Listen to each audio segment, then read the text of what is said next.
Real Rock 99.3, it's Kirby Ray, and I have a very special guest on the phone today. We have Dave Mustaine of Megadeth. Dave, thanks for taking time to call in and speak with the listeners. This is a treat for me, too. Well, we really appreciate it. We're all looking forward to Dystopia coming out January 22nd. If you'd like to check that out, you can go to dystopia.megadeth.com and order your copy. They're available for pre-order right now. Some of the things that I wanted to ask you about, one of the things that came to the top of the list, I know a lot of people ask about Peace Sells and Rust in Peace. Which album between The System Has Failed and Super Collider are you most proud of, Dave? Probably Endgame.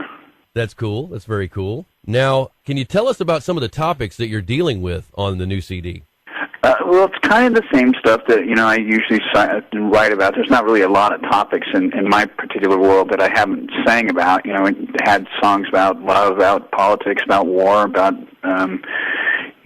life and death and all that kind of stuff. I think that if you really want to share who you are with your fan base, you're going to experience a lot of things over the course of your career, and it's whether or not you really want to be honest with them and what you're going through. Some people keep it where it's not that personal, and they're singing in like a fantasy kind of way, or their stuff is fictional. Other people sing about everything that's factual and sing about their life. I kind of go down the middle of the road. We've had a couple songs that were fiction, a lot of ones. What did Kiko contribute on the new album, Dave? Kiko had a lot of really great stuff that he'd done with bands. Angra is one of them, and he's done a lot of different types of music. So I had to kind of really watch and reel him in with some of the stuff to keep it within the metal vein because he was so capable of doing so many things.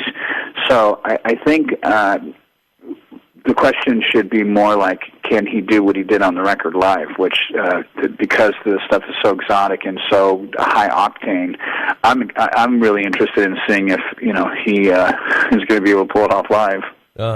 Well, that kind of leads me to my next question.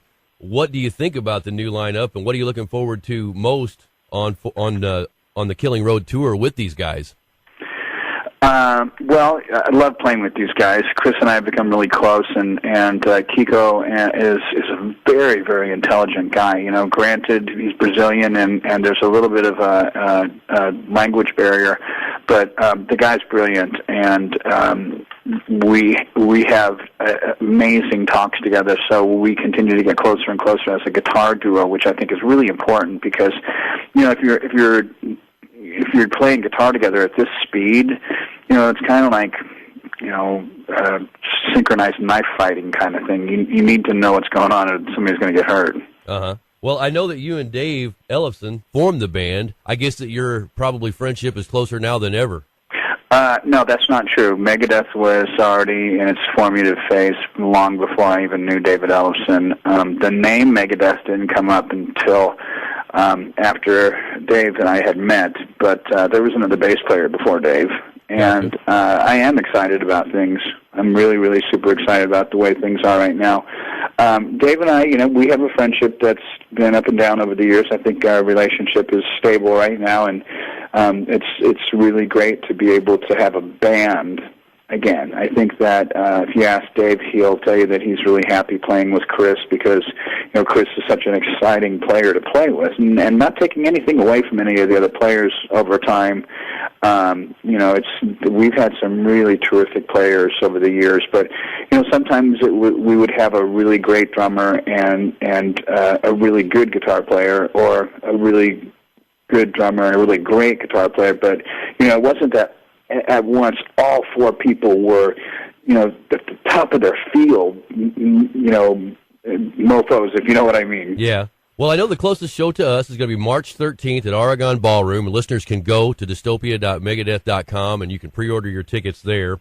And I'm really excited about that show. Now, I wanted to ask about the latest artwork and who did that.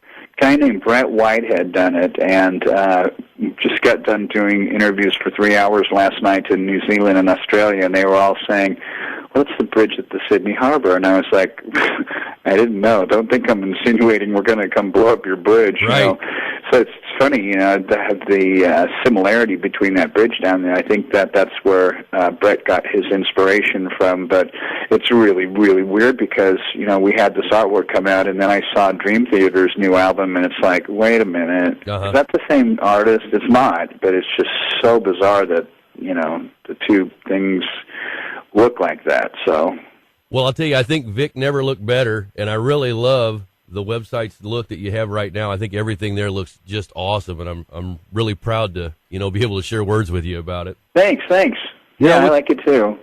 We have some conceited Canadian guy doing it. So. That's cool. With the recent loss of Lemmy and Bowie, are there any stories that you'd like to share with us about either one of those guys? Because I'm assuming that both of those were big influences on you. To a degree, Bowie not so much. He was the only glam act that I ever really liked, and let's not forget Scott Weiland either. Right. Losing him was sad.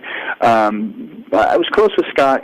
STP went out with us for one tour. We remained friends over the years, but I probably was way closer with Lemmy. And we met back in 1985 when Megadeth opened up, and Wendy O Williams, of all people, from the Plasmatics, was playing in the middle, and then Lemmy and Motorhead were headlining. And it was funny because I remember that festival where Gar hooked up with Wendy, and they ended up being, an item for a little while, and it was like, dude, that's so metal. You're with Wendy O Williams. That is metal, man. That's awesome. Thanks for sharing that story, Dave.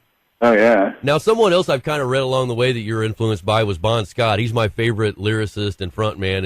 Is that true that you do love Bon? I think that he was an amazing talent.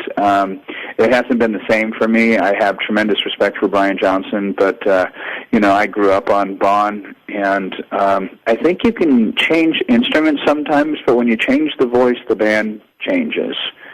I think that happened with Van Halen, too. When you change the singer, I think that it changes stuff. Unlike with Journey, where, the new guy sounds just like Steve Perry. I'll ask you one more question, and I'll let you get back to your other interviews. And once again, I really want to thank you for taking time to speak with our Real Rock listeners today, Dave. Yeah, you're welcome. What do you love most about Megadeth fans? What do I love most about Megadeth fans? I think that they think for themselves. Okay. I think that's a really great thing. Well, Dave, once again, thank you so much for taking time to speak with the Real Rock listeners. We're looking forward to seeing you at the Argonne Ballroom in Chicago on March 13th, and I hope that you have a great tour, and much respect to you, Dave Mustaine. Thank you, buddy. Take care. Have a good one, Dave. Yeah, you got it. Bye-bye. Bye-bye.